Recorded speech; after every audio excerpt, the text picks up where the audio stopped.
Willkommen zu dieser technischen Anleitung zum Dell XPS. Wir sind Kelatos Informática, Spezialisten für technische Reparaturen. Wir holen dein Gerät direkt bei dir zu Hause ab, führen eine kostenlose Diagnose durch und schicken dir einen Kostenvoranschlag, bevor wir reparieren.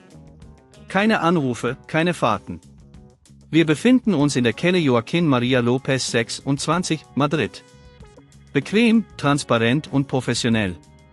Link in der Beschreibung. Wenn das Display von deinem Dell XPS komische Geräusche macht, kann das auf ein Problem mit dem Flexkabel hinweisen. Dieses Kabel verbindet das Display mit der Hauptplatine und wenn es beschädigt ist, kann das zu Störungen führen. Ignorierst du das Problem, kann dies zu weiteren Schäden führen und die Gebrauchstauglichkeit deines Gerätes stark beeinträchtigen. Um das Display zu wechseln, benötigst du einen Kreuzschlitzschraubendreher, einen flachen Schraubendreher, eine Pinzette und eventuell einen Saugnapf, um das Display sicher zu lösen. Zuerst musst du das Gerät ausschalten und den Netzstecker ziehen. Dann entferne vorsichtig die Schrauben an der Unterseite des Dell XPS.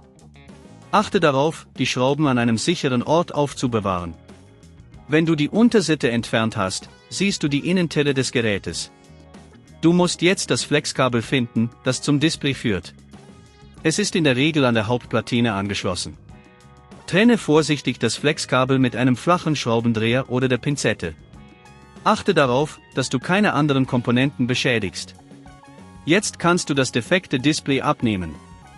Wenn du einen Saugnapf benutzt, kannst du das Display leichter anheben.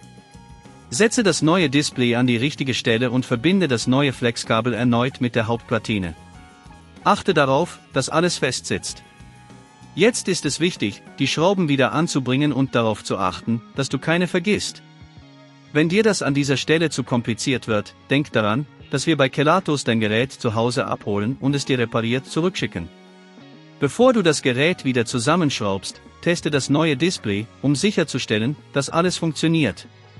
Schalte das Gerät ein und überprüfe, ob das Display korrekt reagiert. Wenn alles in Ordnung ist, kannst du die Unterseite wieder anbringen und die Schrauben festziehen. Um zu vermeiden, dass das Problem erneut auftritt, ist es wichtig, das Gerät vorsichtig zu behandeln und keine übermäßige Kraft auf das Display auszuüben. Zudem solltest du regelmäßig überprüfen, ob alle Anschlüsse fest sitzen. Wenn du kein Risiko eingehen willst, bei Kelatos holen wir dein Gerät ab, reparieren es und liefern es dir nach Hause, in der ganzen Schweiz. Link in der Beschreibung.